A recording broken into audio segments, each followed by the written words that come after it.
नमस्कार दोस्तों, कैसे हैं आप सभी। आई होप कि बहुत अच्छे होंगे और अच्छे से स्टडी कर रहे होंगे। तो आज की इस वीडियो में हम क्लास 10th का प्रश्नावली 7.1 का प्रश्न क्रमांक 6 का भाग हम 3 को हल करेंगे।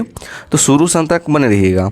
यहाँ पे क्वेश्चन में कि निम्नलिखित बिंदु द्वारा बनने वाले चतुर्भुज का प्रकार यदि कोई है तो बताइए तथा अपने उत्तर के लिए कारण भी दीजिए। कहने का मतलब ये 4 बिंदु दिए गए हैं। इन दूरी सूत्र पे चारों बिंदु को हल करके हमको बताना है कि कौन से चतुर्भुज है, ठीक ना। तो हम इसको मान लेते हैं बाबू ए बिंदु, इसको बी बिंदु, इसको सी बिंदु और इसको डी बिंदु, ठीक ना। तो यहाँ पे लिख लेंगे हम लोग हल और मान लेंगे। माना कि इसको ए बिंदु मान लेंगे तो ए बिंदु क्या हो जाएगा 4,5। बी बिंदु हो जाएगा 7,6। उसके बाद सी बिंदु क्या हो जाएगा 4,3 और डी बिंदु हो जाएगा 1,2 है, ठीक ना। तो हम लोग क्या करेंगे, सबसे पहले हम लोग ए बी का दूरी निकालेंगे। समझ में आ रहा है। तो यहाँ पे लिखेंगे हम लोग, चूँकि ए बी बराबर, तो दूरी का सूत्र आप लोगों को पता होता है कि x1 माइनस x2 का होल स्क्वायर प्लस के y1 माइनस y2 का होल स्क्वायर होता है। तो हम लोग को क्या करना है, ए और बी बिंदु में देखना है सीखने। तो देखिए 4 जो है x1 है और 7 आपका x2 है, 5 आपका y1 है और 6 आपका y2 है, ठीक ना। तो 4 में से क्या करेंगे 7 को हटा देंगे, ठीक ना। तो 4 में से 7 घट जाएगा। तो ये आपका x1, ये आपका x2 का होल स्क्वायर हो गया। फिर y1 आपका 5 है और y2 आपका 6 है, तो 5 में से 6 घट जाएगा। चलिए इस प्रकार से कर देंगे हम लोग। अब देखिए 4 में से अगर माइनस का 7 घटाते हैं तो ये माइनस का 3 रहेगा, ठीक ना। 5 में से अगर 6 को घटाएंगे तो माइनस का 1 आएगा। अब देखिए बाबू, माइनस के 3 को अगर हम 2 बार गुना करते हैं तो ये आपका 9 आएगा, ठीक ना। देखिए जैसे कि माइनस का 3 गुना माइनस का 3 होता है तो माइनस 1 प्लस 3 तिया 9 हो जाता है। इसी प्रकार माइनस 1 को 2 बार गुना करेंगे तो 1 ही आएगा, ठीक ना। तो दोनों को जोड़ेंगे तो रूट अंदर 10 मात्रक आ जाएगा। कोई दिक्कत यहाँ तक? कोई दिक्कत नहीं। उसके बाद हम लोग बी सी बिंदु निकालेंगे। अब हम यहाँ पे फॉर्मूला नहीं लिख रहे हैं, आपको डायरेक्ट बता रहे हैं, है ना। अब देखिए बी सी बिंदु क्या है, तो बी और सी, देखिए ये x1 है, ये आपका x2, तो 7 में से 4 घट जाएगा, ठीक ना। तो यहाँ पे हम लोग लिख लेंगे 7 माइनस 4 का होल स्क्वायर। कहने का मतलब x1 माइनस x2 का होल स्क्वायर, ठीक ना।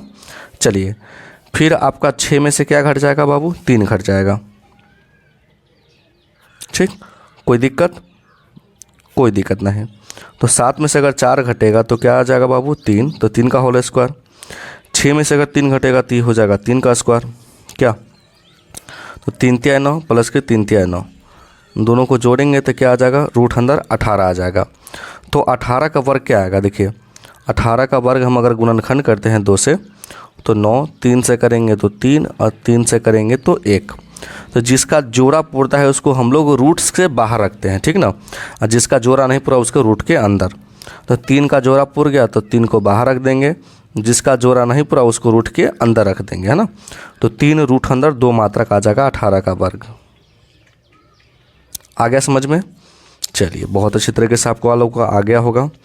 अब हम लोग क्या निकालेंगे बाबू, सी डी बिंदु निकालेंगे, ठीक ना। चलिए तो यहाँ पे लिख लेते हैं हम लोग सी और डी बिंदु, सी और डी। चलिए तो क्या होता है सूत्र, दूरी का x1 माइनस x2 का होल स्क्वायर। तो सी देखिए x1 4 है और इसका x2 1 है, तो कहने का मतलब 4 में से 1 घट जाएगा, ठीक ना। फिर 3 में से क्या घटेगा बाबू, 2 घटेगा, ठीक ना। चलिए 4 में से 1 जाएगा तो क्या हो जाएगा बाबू 3 का स्क्वायर, 3 में से 2 जाएगा तो क्या आ जाएगा 1 का स्क्वायर। तो हो जाएगा 3 तिया 9 और 1 का 1। तो कहने का मतलब रूट अंदर क्या आ जाएगा बाबू 10।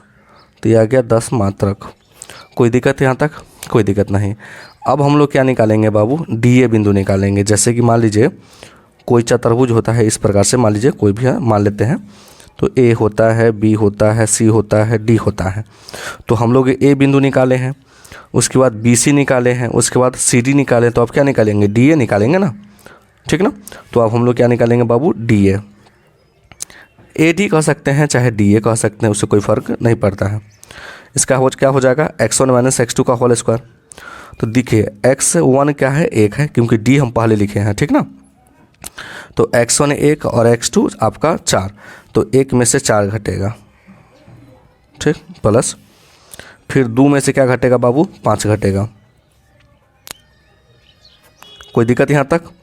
कोई दिक्कत नहीं। चलिए, तो 1 में से अगर -3 घटेगा, सर 4 घटेगा तो माइनस का 3 आएगा। 2 में से -5 घटेगा तो माइनस का 3 का आएगा, ठीक ना। चलिए, -3 को 2 बार गुना कीजिएगा तो 9 आएगा, तो ये भी 9 आ जाएगा, ठीक ना। तो रूट अंदर क्या हो गया बाबू? 18। तो 18 का बार क्या आ जाएगा? अभी हम आपको बताएं कि 3 रूट अंदर 2 मात्रक आता है। कोई दिक्कत यहाँ तक? कोई दिक्कत नहीं। चलिए, तो यहाँ पे एक चीज़ समझने की बात है जो हम आपको बहुत अच्छी तरीके से समझा देते हैं। चलिए, तो जैसे कि मान लीजिए कि हमने एक चतुर्भुज बनाया है इस प्रकार से, ठीक ना। इसका नाम दिए हैं ए बिंदु, इसका नाम बी बिंदु, इसका नाम सी बिंदु, इसका नाम डी बिंदु। तो ए बी बिंदु क्या आया हम लोग का? तो देख सकते हैं कि ए बी बिंदु आया है रूट अंदर 10। तो यहाँ पर लिख देंगे हम लोग रूट अंदर 10। चलिए, उसके बाद हमने बी सी निकाला, तो बी सी 3 रूट अंदर 2 आया है, बी सी 3 रूट अंदर 2। चलिए, उसके बाद सी डी निकालें हम लोग, तो सी डी का भी देख लेंगे। सी डी का क्या आया है? रूट अंदर 10, तो यहाँ पर रख देंगे हम लोग रूट अंदर 10। चलिए, उसके बाद डी ए का निकाले हैं तो क्या आया है? 3 रूट अंदर 2, तो यहाँ पर रख देंगे 3 रूट अंदर 2। अब चलिए, ये जो बिंदु हम निकाले हैं, तो इससे हमको क्या समझ में आता है कि आमने सामने की भुजा जो है आपस में बराबर आ गया है। इसका भी आमने सामने की भुजा क्या आ गया बाबू? बराबर आ गया, है ना। तो जिस चतुर्भुज में जिसकी आमने सामने की भुजा बराबर होती है उसको हम लोग बोलते हैं आयत। क्या बोलते हैं बाबू? आयत। लेकिन एक और चतुर्भुज है जिसकी आमने सामने की भुजा जो होती है आपस में बराबर होती है, ये आपको ध्यान में रखना है, ठीक ना। जैसे कि एक समांतर चतुर्भुज है, इसका भी क्या है कि आमने सामने की भुजा जो है आपस में बराबर होता है। लेकिन इसमें क्या होता है कि इसका जो विकर्ण होता है ना, ये विकर्ण होता है, ये इसका बराबर नहीं होता है। कहने का मतलब ये ए बिंदु, बी बिंदु, सी बिंदु और ये डी बिंदु, है ना। तो इसका विकर्ण क्या हो जाएगा? ए सी। ए सी, इसका क्या विकर्ण हो जाएगा? बी डी, है ना। ए सी के बराबर कभी भी बी डी नहीं होता है, समझना। लेकिन आयत में क्या होता है कि ये दोनों विकर्ण जो होते हैं आपस में बराबर होते हैं। ए सी बराबर क्या होते हैं? B D. तो फाइनली हमको समझ में आया कि अगर हम विकर्ण देखिए, भुजा तो दोनों का सेम आया है। अगर हम इसको समांतर चतुर्भुज भी बोल सकते हैं, इसको आयत भी बोल सकते हैं। लेकिन किसके आधार पे? अगर विकर्ण अगर हम निकाल लेते हैं ए सी और बी डी, तो अगर ए सी के बराबर अगर बी डी आता है, दोनों विकर्ण, है ना, आपस में बराबर आते हैं तो क्या होंगे? आयत होंगे। अगर दोनों विकर्ण अगर बराबर नहीं आता है तो मतलब कि ये समांतर चतुर्भुज है। आया समझ में? तो चलिए हम लोग ए सी बिंदु निकालेंगे और वो बी डी बिंदु निकालेंगे, ठीक ना। तो यहाँ पे लिखेंगे बाबू ए सी। चलिए, दूरी का सूत्र क्या होता है? तो हम अभी बिंदु देख लेते हैं थोड़ा सा। चलिए, ए और सी में बात करना है, तो x1 4, x2 आपका क्या है? 4a है ना। तो 4 में से 4 घट जाएगा, होल स्क्वायर, प्लस y1 आपको देखना है, y1 आपका 5 और y2 क्या है? माइनस का 3 है, ठीक ना।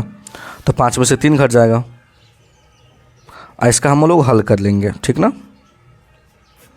तो 4 में से 4 घटेगा तो क्या आ जाएगा बाबू? 0, तो 0 का स्क्वायर। 5 में से 3 जाएगा तो 2 का स्क्वायर, ये हो जाएगा 0 का स्क्वायर, 2 दूनी 4, रूट अंदर क्या आ जाएगा बाबू? 4, 4 का वर्ग क्या आ जाएगा? तो 2 आ जाएगा, है ना।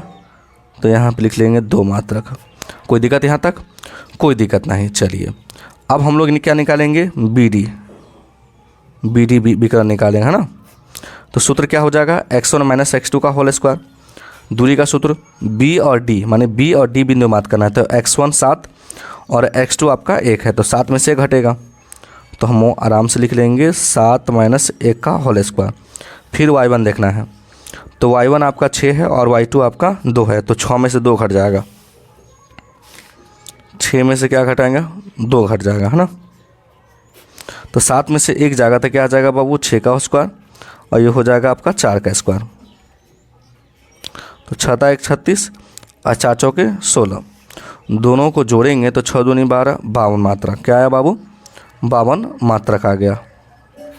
अब बताइए कि हम लोग AC जो निकाले हैं विकर्ण 2 मात्रक आया है, और BD जो निकाले हैं रूट अंदर 52 मात्रक आया है, दोनों आपस में बराबर है, तो ये बराबर नहीं है। तो अगर बराबर विकर्ण नहीं आया है तो इससे समझ में आ गया कि ये समांतर चतुर्भुज है। तो समांतर चतुर्भुज में अभी हम आपको बताएं कि भुजा आमने सामने बराबर होता है, लेकिन विकर्ण जो होता है आपस में बराबर नहीं होता है, ठीक ना। लेकिन आयत में क्या होता है, भुजा आमने सामने की बराबर होता है, लेकिन विकर्ण भी इसका क्या होता है, बराबर होता है। मतलब है कि ये जो दिए गए बिंदु है ये समांतर चतुर्भुज है, ठीक ना। तो लिख लेंगे अतः दिए गए बिंदु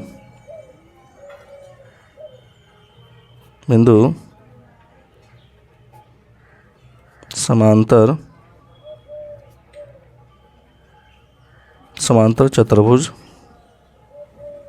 है, और यही इसका राइट आंसर है।